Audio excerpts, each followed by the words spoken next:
Pemirsa, Anies Baswedan menang telak dengan meraih 77% suara pada polling yang dilakukan akun Twitter Indonesia Lawyers Club @YouTube ILC. Sementara Ganjar Pranowo mendapat 14% suara dan diikuti Prabowo Subianto yang meraih suara 9%.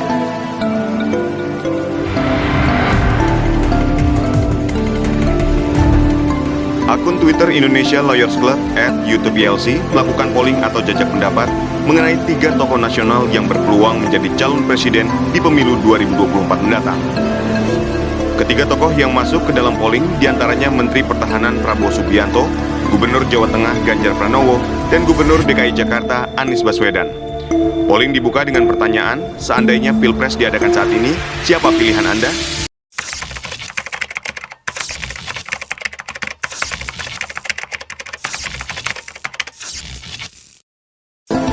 Lantas bagaimana menjelaskan hasil survei ILC tersebut?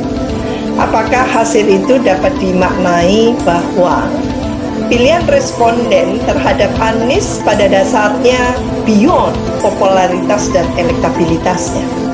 Apakah pilihan responden mewakili kepercayaan mereka terhadap kualitas dan profesionalitas Anies sebagai pemimpin yang mumpuni sebagaimana ditunjukkan melalui tentu reputasinya dalam memimpin DKI Jakarta. Keberhasilan Anies dalam membawa masyarakat DKI Jakarta yang tenang, yang damai, tidak gaduh, ya, sehingga pemerintah Provinsi DKI Jakarta bisa membangun dengan seksama selama rentang waktu 2017 sampai 2022. Adalah kalau membaca hasil ini yang menjadikan pemuda, begitu menurut Undang-Undang Kepemudaan, penduduk yang 17-39 tahun, itu pesannya jelas ya, Mas Anies Baswedan paling memiliki basis dukungan yang sangat luas. Karena bukan hanya ada pada kelompok-kelompok yang sejak awal mendukung Anies Baswedan, tetapi sebagian akan mengambil dan berada pada kelompok-kelompok yang mendukung Prabowo Subianto. Ini pesan khususnya. Nah, sama seperti Mbak Wiwi tadi, saya bilang pesan umumnya adalah ini yang 3 nama itu masih merupakan embrio. Dan kalau saya lihat, ini analoginya seperti tespon gitu ya. Jadi ada orang mau berjualan, warungnya belum punya, tapi barang sudah ada. Nah, barangnya ini dicek. Apakah cocok nggak dengan selera konsumen? Ternyata cocok. Tetapi apakah akan jadi didagangkan atau tidak? Ini berpulang kepada ada tidak warungnya yang akan menjual mereka. Mengapa ini harus saya katakan? Karena di tengah hiruk pikuk dan dinamika pencapresan ini, ada gejala yang agak-agak unik gitu ya, di mana ada kecenderungan tiket capres ini seperti mau diborong oleh pimpinan partai politik.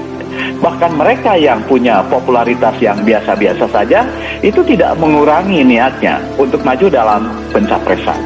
Nah, kita tahu misalnya Mas Ganjar, Mas Anies itu tidak punya kartu, meskipun namanya misalnya dua-duanya disebut oleh Nasdem, tapi kan Nasdem juga belum cukup suara. Dan apakah ia akan berkoalisi misalnya dengan PKS atau dengan Demokrat? Itu yang kedua. Yang ketiga, seperti katakan Pak Wi tadi, ini kan seperti menawarkan seseorang. Padahal ketika ia digabungkan dengan wakil presiden, bisa menjadi penjumlahan, bisa menjadi sinergi. Penjumlahan itu artinya menggabungkan 2 dukungan. Sinergi itu artinya ketika 2 tokoh ini digabungkan, maka kekuatannya menjadi berlipat, melampaui penjumlahan 2 orang. Tapi bisa juga berkurang ketika misalnya seperti asam basa dan garam gitu ya. Misalnya basis dukungannya sama, pembelahan sosialnya sama, atau memiliki sentimen yang berbeda.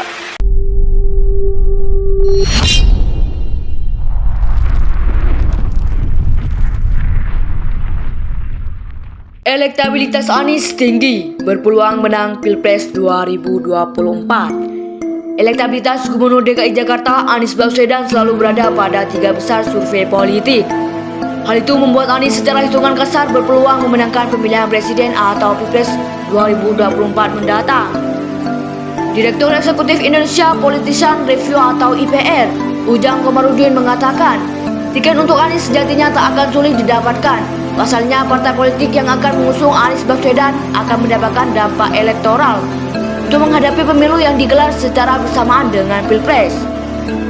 Salah satu syarat utama partai politik mengusung capres itu dilihat dari elektabilitas. Karena elektabilitas ini adalah keterpilihan. Jadi siapapun yang memiliki elektabilitas tinggi, potensi menangnya pun tinggi. Jadi kalau Anies selalu masuk 3 besar, artinya potensi menangnya ada. Elektabilitas Anies tinggi, berpeluang menang Pilpres 2024. Elektabilitas Gubernur DKI Jakarta Anies Baswedan selalu berada pada 3 besar survei politik. Hal itu membuat Anies secara hitungan kasar berpeluang memenangkan pemilihan presiden atau Pilpres 2024 mendatang. Direktur Eksekutif Indonesia Politician Review atau IPR, Ujang Komarudin mengatakan, tiket untuk Anies sejatinya tak akan sulit didapatkan. Pasalnya, partai politik yang akan mengusung Anies Baswedan akan mendapatkan dampak elektoral untuk menghadapi pemilu yang digelar secara bersamaan dengan Pilpres. Salah satu syarat utama partai politik mengusung capres itu dilihat dari elektabilitas. Karena elektabilitas ini adalah keterpilihan. Jadi siapapun yang memiliki elektabilitas tinggi, potensi menangnya pun tinggi.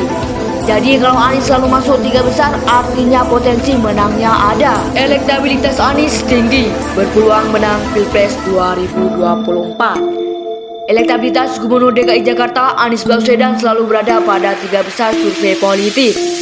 Hal itu membuat Anies secara hitungan kasar berpeluang memenangkan pemilihan presiden atau Pilpres 2024 mendatang. Direktur Eksekutif Indonesia Politician Review atau IPR, Ujang Komarudin mengatakan, tiket untuk Anies sejatinya tak akan sulit didapatkan.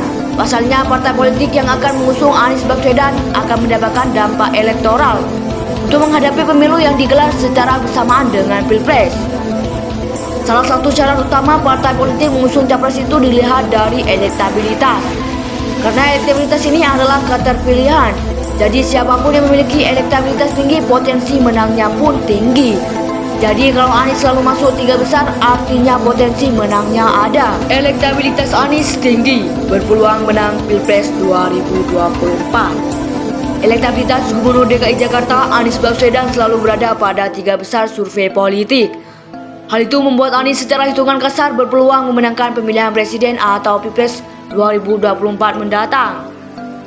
Direktur Eksekutif Indonesia Politician Review atau IPR, Ujang Komarudin mengatakan, tiket untuk Anies sejatinya tak akan sulit didapatkan. Pasalnya, partai politik yang akan mengusung Anies Baswedan akan mendapatkan dampak elektoral untuk menghadapi pemilu yang digelar secara bersamaan dengan Pilpres. Salah satu syarat utama partai politik mengusung capres itu dilihat dari elektabilitas. Karena elektabilitas ini adalah keterpilihan. Jadi siapapun yang memiliki elektabilitas tinggi, potensi menangnya pun tinggi. Jadi kalau Anies selalu masuk 3 besar, artinya potensi menangnya ada. Thank you, Mr. Miller. Assalamualaikum warahmatullahi wabarakatuh.